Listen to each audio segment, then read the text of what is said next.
Hey y'all, I brought you today a Kenyan sand boa care guide with our boy Nagini, my male and Yuri Kenyan sand boa, who I bought at Replicon in February.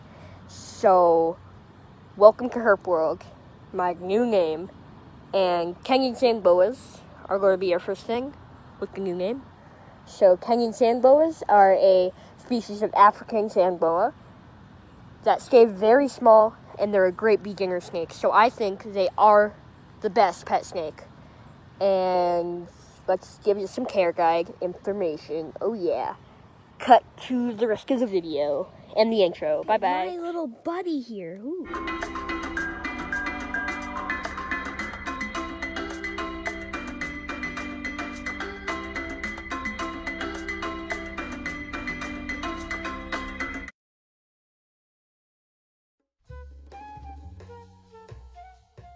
Kenyan sand boas are quite small snakes, so you're not going to need a massive enclosure like you would with a ball python, corn snake, or a boa constrictor, or even other sand boa species like the Indian sand boas. They're quite large. But yeah, so you're going to want for male 10, 15, even 20 sometimes gallons. I'm going to give mine a 20, so when she gets bigger. But with females, you're going to need a 20 or above, 20 gallon, or a tub that size. But tubs aren't great for Kenyan sand boas.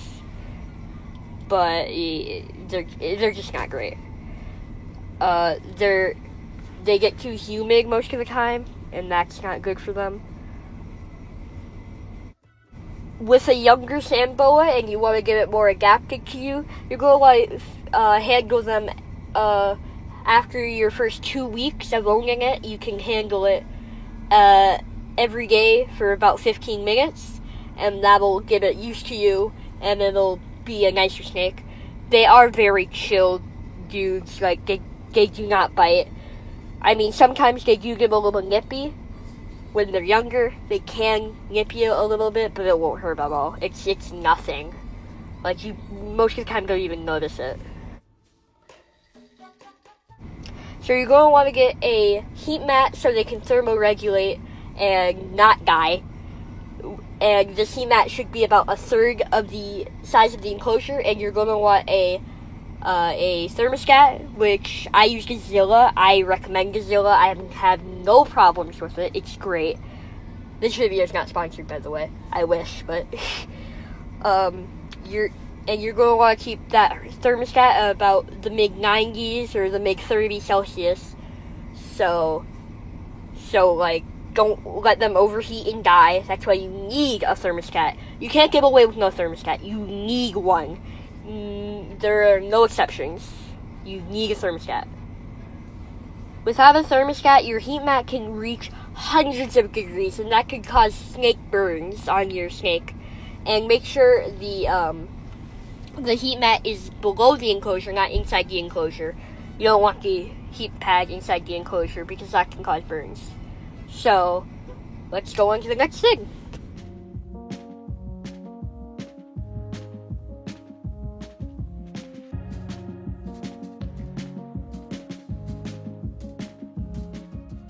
Kenyan sand boas are an ambush predator, which means they hide in their hole all day and wait for something to walk by so they can strike and eat it. Like with most snakes, you're going to need to feed frozen mice, but some specimens are a little pickier and you may need to feed live, but most of the time, by the time they reach adulthood, they will eat frozen thaws. My snake, Nagini, he only ate live for a little bit, but we got him over to frozen pretty easily. But especially when they're young, they may only eat live. If you're not okay with feeding frozen or live mice, then you probably shouldn't have a snake, because they do need mice because they just can't live off lizards or crickets or insects like that, because there's just not enough protein, and that's just not good. just the mammals are the best you can feed them, so I suggest always mice. So don't get scared if your snake is not eating. They can go a long time without eating, especially the older ones. They can definitely go over a month without eating, and that's quite normal for most snakes in general. But if they're not eating and they're losing rapid weight, you're going to want to feed. You're going to want to try braining your mouse, which is really gross. It's where you cut open the skull of a mouse and let the brain come out. It's not fun. I've tried. I really hate it, but you may have to do that. And your second option is pre-killed. You buy a live mouse and then kill it right there, so you just feed it like that. And then your last resort is a live mouse. But with pinkies, it's not that bad because the pinky can't really hurt your snake. But it may be sad to watch a pinky get munched by a snake. Also, you don't want to handle your snake after it's eaten for about 2 days or 48 hours because that could stress out the snake and they could regurgitate. You're going to need to set up your Kenyan sand boa enclosure are some aspen, a water dish, a heat mat, which I'm using a Zumeg heat mat, and then the Zilla thermostat. You're going to need a thermostat. Set it about 35, which is about, so you want it in the mid-90s. So yeah, so 35 or 35 Celsius. Just keep it right there. Okay. So you don't want this going in the tank because that could burn your new pet Kenyan sand boa. You don't want that to happen. I have a 10-gallon here, which is good for a male, but a female is going to need a 20 or higher because they're slightly bigger. But a 10-gallon is good for a male. Okay, let's put on the heat mat. And heat mat, this is a little small for a heat mat, but you want it to be about a third or a half of your 10-gallon enclosure. But this is just temporary. This isn't even for this tank. He has his own tank. Yeah. So to use your thermostat, you have your thermostat here, set to the right temperature, and then you're going to follow your wire from your heat mat, and then plug in your heat mat to the bottom of this thermostat. Here, first try. Now you want to obviously plug this in to the wall. Yeah, I got it giving you socket here. There. So yeah, now you'll see the little light come on. That means it's producing heat. And next you want to put in your monitor right here. And the monitor. And now let's put it, now that you have your substrate for your sand boa to dig in, they are going to change your substrate a lot. They're going to tunnel in it, they're going to change it up. You're going to want to also bury this thing. It doesn't affect the snake at all.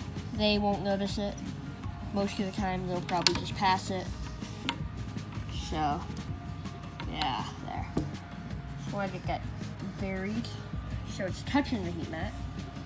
So now you have your basics.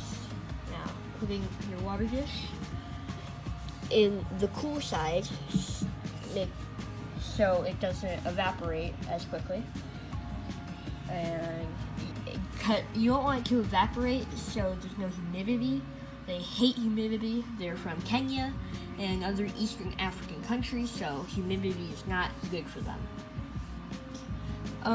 You do not need a hide, but I'd always like to put a hide. I just don't have any spare hides on me right now. So yeah, this is just a little cage.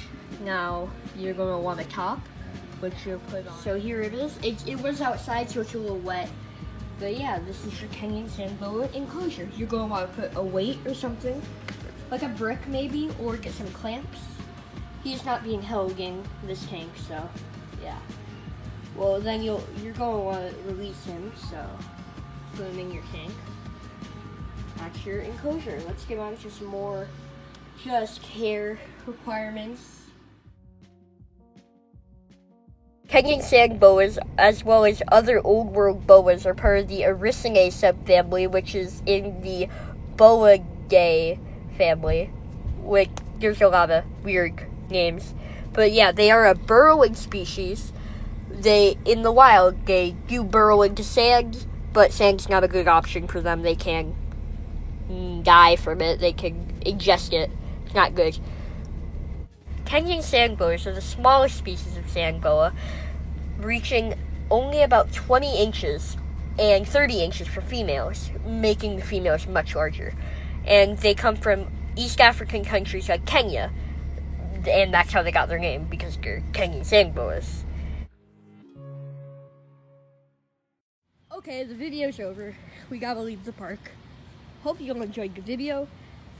Hope you like the new game. And now I'll try to make more videos. Bye-bye. Make sure you like and share and other YouTube stuff. Bye-bye.